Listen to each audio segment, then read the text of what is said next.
था जिस क्लास में पढ़ते थे, तो मास्टर जी आए एक दिन, आनंद लेना, हंसी मजाक भी चलता रहेगा, बातें भी चलती रहेंगी, तो आप जुड़ते रहेंगे। मास्टर जी आए, बोले क्लास में कोई मॉनिटर बनाना है, तो ऐसे ही जैसे आप सब बैठे ऐसे ही क्लास बैठी थी। तो गुरुजी ने एक लड़के को खड़ा किया, बोले बेटा खड़ा हो जा। लड़का खड़ा हुआ, बोला ये बता तू स्कूल से जाने के बाद क्या करता है? तो लड़का ने कहा साहब हम स्कूल से जाते हैं, झोला फेंक देते हैं, उसके बाद राम खिलाड़ी की दुकान पे जाते हैं, वहां से एक पौवा लेते हैं, और हमारे बाबा रोज शाम को पौवा पीते हैं, उनको चरण छूते हैं, पौवा थमा देते हैं। मास्टर जी गुस्सा हुए, बोले बैठ बेवकूफ, कितना खराब परिवार है तेरा। दूसरे लड़के को खड़ा किया, बोले तेरा काम क्या है?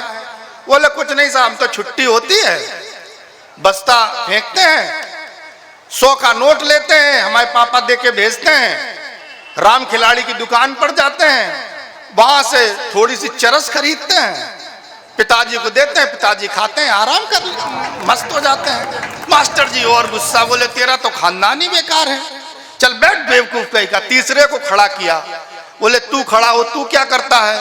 बोले कुछ नहीं साहब हम भी वही करते हैं, घर जाते हैं, चाचा 20 का नोट देते हैं, नोट लेके जाते हैं राम खिलाड़ी की दुकान पर, वहां से एक भांग का गोला लेते हैं, चाचा को देते हैं, चाचा पी के मस्त। मास्टर जी को लगा कि ये सब तो ऐसे ही है, कोई ढंग का आदमी नहीं है, तो चौथे को खड़ा किया, बोले तू खड़ा हो, तू क्या करता है? बोले सर हम तो यहाँ से जाते हैं स्कूल से, बस्ता रखते हैं, हाथ पैर मुंह अच्छे से धोते हैं, फिर खाना खाते हैं, फिर अपने पिताजी की दुकान पे बैठ जाते हैं। मास्टर बोले ये अच्छा आदमी है, बोले इसी को मॉनिटर बना दिया जाए। लड़का खड़ा हुआ, मास्टर जी बोले वैसे बेटा एक बात बता, तेरा नाम क्या है? लड़का खड़ा हुआ, बोला साहब राम खिलाड़ी। अद्भुत कवि है। मैं चाहता ये हूं कि ऐसे हास्य व्यंग के शानदार कवि के लिए आपकी तालियां भी उतनी ही जोरदार होनी चाहिए। जितनी मेहनत हम इधर से कर रहे हैं उसके बदले में उधर से भी प्रतिकार आना चाहिए। बहुत बहुत स्वागत देने। पत्नी में आप अच्छाई देखो, आनंद ही आनंद, बुराई देखोगे तो पिटने के अलावा और कोई काम नहीं भाई साहब। बहुत बढ़िया। अच्छा अच्छाई देखो, आनंद लीजिए। अच्छा लोग कहते हैं कि साहब राजनीति का स्तर गिरा है, कवियों का स्तर गिरा है और शिक्षा का स्तर गिरा है। भाई साहब गिरे हुए स्तर को देखते ही क्यों हो, आप उठे हुए स्तर को देखो। भाई क्या बात है। आप कहेंगे किसका स्तर उठा है? भाई साहब चरण स्पर्श का स्तर उठा है। पहले यहां छुए जाते थे, स्तर उठा, यहां आया, यहां आया, ऊपर कोई जा रहा है, उठा है। चरण स्पर्श का स्तर उठा है। और यहां तो हमारी जो मां बहनें बैठी हैं सब ठीक ठाक है। महानगरों में महिलाओं के कपड़ों का स्तर उठा, पहले यहां तक पहनती थी, फिर उठा उठा उठता ही जा रहा है। अरे उठा है कि नहीं उठा है? और हमारे चूल्हे का स्तर उठा, पहले जमीन पर रहता था, फिर स्लिप पे आ गया। खाने की प्लेट का स्तर उठा, पहले जमीन पर बैठ करके हम खाना खाते थे, फिर मेज पे आया, अब तो यहां आ गया है। पर भाई साहब एक बात सोच लीजिए आप कि हमने अपनी जमीन को छोड़ा है, और जो भी पेड़ या व्यक्ति अपनी जमीन को छोड़ देता है वो सूख जाता है। इसलिए अपनी संस्कृति, अपनी भारत माता, अपने देश को, अपने समाज को बिल्कुल मन छोड़िएगा, उस स्तर को मत उठाइएगा। एक दो बात और करता हूं, कविता उसके बाद में करता हूं। हम लोगों ने बोलचाल का क्या स्तर बनाया है अंगार जी। कोई आता है हमारे घर पर, जब वो जाता है तो हम कहते हैं चलो तुम्हें छोड़ आए। कितना बुरा शब्द है, छोड़ने का क्या मतलब है? सब कोई पशु पक्षी छोड़े आए, अरे ये कह सकते थे कि चलो पहुंचाए आए। और उससे भी बड़े जो अंग्रेजी बोलते हैं वो कहते हैं चलो तुम्हें ड्रॉप करे आए। आप जानते हैं ड्रॉप माने क्या होता है? पटके आए, टपकाए आए। तो मतलब हम शब्दों का वो बिल्कुल भूलते जा रहे हैं। अरे भारतीय संस्कृति है। और अभी हमारे एक अनाउंसर यहाँ बार बार कह रहे थे सारे कवि आ गए हैं। अरे यार क्यों कहते हो, सभी कह दो ना। उसमें हमें बुरा लग रहा था कि हमें अपना सारा बना रहे, तो शब्दों का थोड़ा सा ये करते रहिएगा। अच्छा और भाई साहब बताऊंगा आपको, एक घूंघट शब्द है, घूंघट। अब उसमें तो घट ही लगा है, तो हम क्या करें। हमारी ताई आई थी तो यहां था, चाची आई तो घट के यहां आ गया, हमारी आई यहां आ गया, बेटे की आई निगेटिव ही चला गया।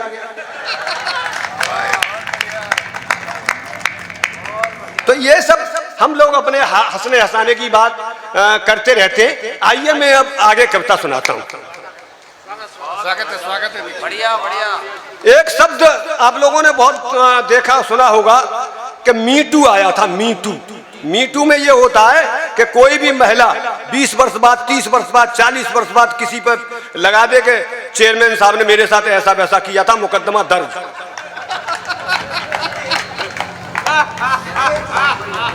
और यहां जितने कवि बैठे हैं ये सब बिल्कुल ठीक हैं। कहीं कहीं हमें चोर कवि मिल जाते हैं, वो हमारी कविता सुन लेते फिर उसे सुनाते। तो अब वो सुनिए कि मैंने एक चोर कवि से कहा कि तू मेरी कविताएं मत पढ़ा कर। मैंने एक चोर कवि से कहा कि तू मेरी कविताएं मत पढ़ा कर, तो वो बोला त्योरी चढ़ाकर कि ज्यादा चू चपड़ करेगा तो इसका भयंकर परिणाम भुगतना पड़ेगा। ज्यादा चू चपड़ करेगा तो इसका भयंकर परिणाम भुगतना पड़ेगा। किसी महिला से मीटू में शिकायत करा के तुझे जेल में डलवा दूंगा। क्या बात है, क्या इस समय तेरी 2 ही 4 कविताएं पढ़ता हूं, फिर तेरी सारी कविताएं मैं ही पढ़ूंगा। मित्रों, उसी डर से मैं, उसी भय से मैं डरा डरा फिर रहा हूं। मेरी अच्छी वाली कविताएं वो पढ़ रहा है और खराब वाली मैं पढ़ रहा हूं। बहुत बढ़िया। और अब जो खराब वाली कविताएं उन्हें मैं आप लोगों के सामने प्रस्तुत कर रहा हूं। ये आनंद लेते रहिए। देखो, हमेशा आनंद का मामला है। मुझे जैन साहब ने एक बात और कही थी कि आप पहले जो कविताएं पढ़ चुके हैं उन्हें नहीं पढ़ेंगे। तो भाई साहब मैं नहीं पढ़ूंगा, मैं तो नई कविता पढ़ूंगा। तो मैं एक नई कविता पढ़ता हूं। स्वागत है, स्वागत। पूरे देश में सभी पार्टियों ने और नेताओं ने एक प्रचलन कर दिया कि हर आदमी मुफ्त की चीजें चाह रहा है। उससे मुफ्तखोरी से हम लोगों की कार्य क्षमता घट रही है, हमें काम करने वाले नहीं मिल रहे। तब मैंने एक कविता, मैं एडवोकेट हूं, तहसील पर रहता हूं भाई साहब, छोटी सी पे। मैं देखता हूं कि एक 100 रुपए के कंबल को लेने के लिए 4-4 दिन तक लोग आते हैं। तब यह कविता जन्म लेती है कि 100 रुपया का मुफ्त मिले कुछ तो 1000 का छोड़े काम, इतना प्यारा हमें हराम, जय रघुनंदन जय सिया राम।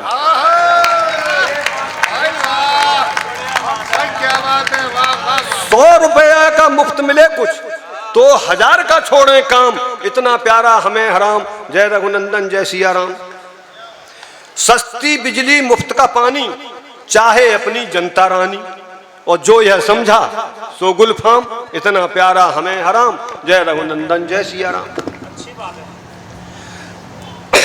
मुफ्त में शिक्षा, मुफ्त में शिक्षा, मुफ्त में घर, मुफ्त में शिक्षा, मुफ्त में घर, रह तू मस्त न चिंता कर, सुबह हो शाम पिए जा जाम, इतना प्यारा हमें हराम, जय रघुनंदन जय सिया राम।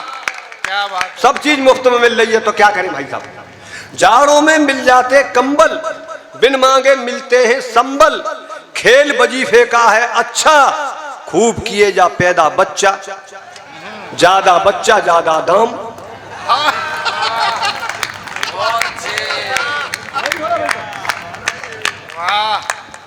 खेल वजीफे का है अच्छा, खूब किए जा पैदा बच्चा, ज्यादा बच्चा ज्यादा दाम, इतना प्यारा हमें हराम, जय रघुनंदन जय सिया राम।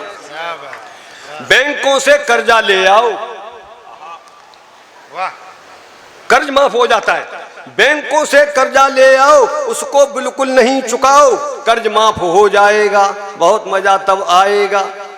और जो आज काम कराने के लिए हम जाते हैं गांव में, तो हमें काम वाला नहीं मिलता, तब वो क्या कहता है कि हम हैं सरकारों के फूफा, हम हैं सरकारों के फूफा, फिर क्यों जाएं करने काम, इतना प्यारा हमें हराम, जय रघुनंदन जय सिया राम। क्या बात है, वाह। अगर ठीक ठाक बात हुई तो एक वो ताली वाली बजा।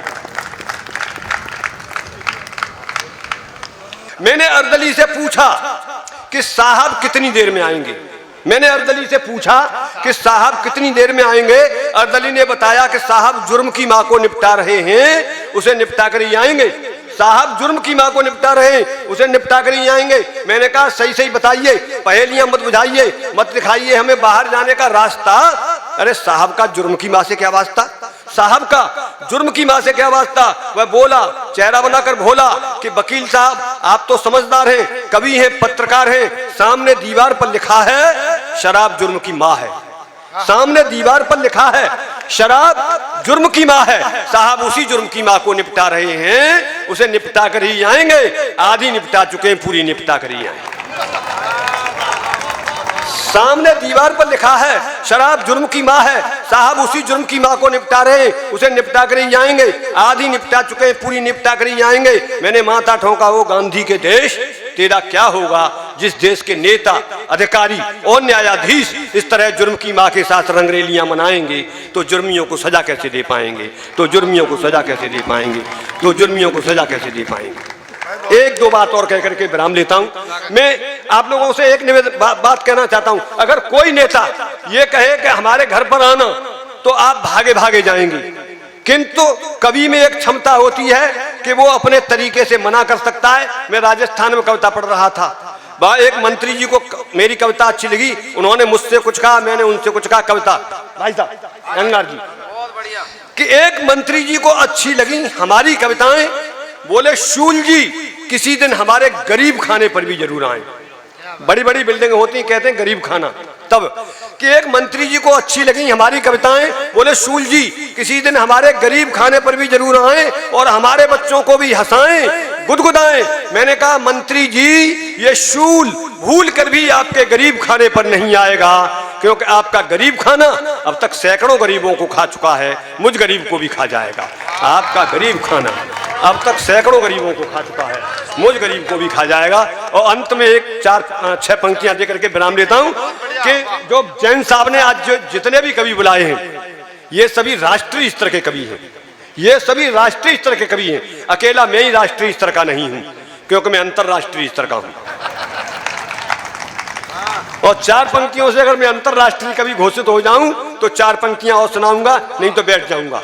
कि मैं अंतरराष्ट्रीय कवि हूं, मैं अंतरराष्ट्रीय कवि हूं, वैसे आज तक देश से बाहर नहीं गया हूं। मैं अंतरराष्ट्रीय कवि हूं, वैसे आज तक देश से बाहर नहीं गया हूं। आज तक देश से बाहर नहीं गया हूं, फिर भी 3 देशों में कविता पढ़ चुका हूं। आज तक देश से बाहर नहीं गया हूं, फिर भी 3 देशों में कविता पढ़ चुका हूं। तो सुनिए श्रीमान उन 3 देशों के नाम, इंडिया, भारत, हिंदुस्तान।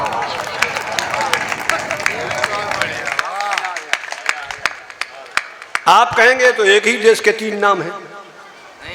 आप कहेंगे ये तो एक है, एक ही देश के 3 नाम हैं। जी नहीं, ये अलग अलग देश हैं जिनकी अलग अलग पहचान है। मैंने परिभाषा देने की कोशिश की है चेयरमैन साहब। हम बड़ी कोफ्त होती है जब बच्चे आवाज लगाते हैं कि इंडिया जीत गई या हार गई, तब हम सोचते हैं कि हमने अपने पुल्लिंग देश का नाम स्त्रीलिंग कर लिया। हम अपने देश का एक नाम नहीं रख पाए इतने दिनों में। कि आप कहेंगे ये तो एक ही देश के 3 नाम हैं। जी नहीं, ये अलग अलग देश हैं जिनकी अलग अलग पहचान है। इंडिया वाले 1 जनवरी और वैलेंटाइन डे पर भव्य प्रदर्शन करते हैं। इंडिया वाले 1 जनवरी और वैलेंटाइन डे पर भव्य प्रदर्शन करते हैं। वहीं हिंदुस्तान वाले पाकिस्तान की तर्ज पर सांप्रदायिक गर्जन करते हैं। और इन दोनों के चक्कर में मेरा भारत कहीं खो रहा है। इन दोनों के चक्कर में मेरा भारतवर्ष कहीं खो रहा है। इस बात पर हर सच्चा भारतीय रो रहा है। आज आवश्यकता है कि भारतवर्ष सिर्फ भारतवर्ष रहे, जो भारतीय दर्शन के अनुसार चले और एक बार पुनः विश्व का गुरु बने, एक बार पुनः विश्व का गुरु बने। बहुत बहुत धन्यवाद।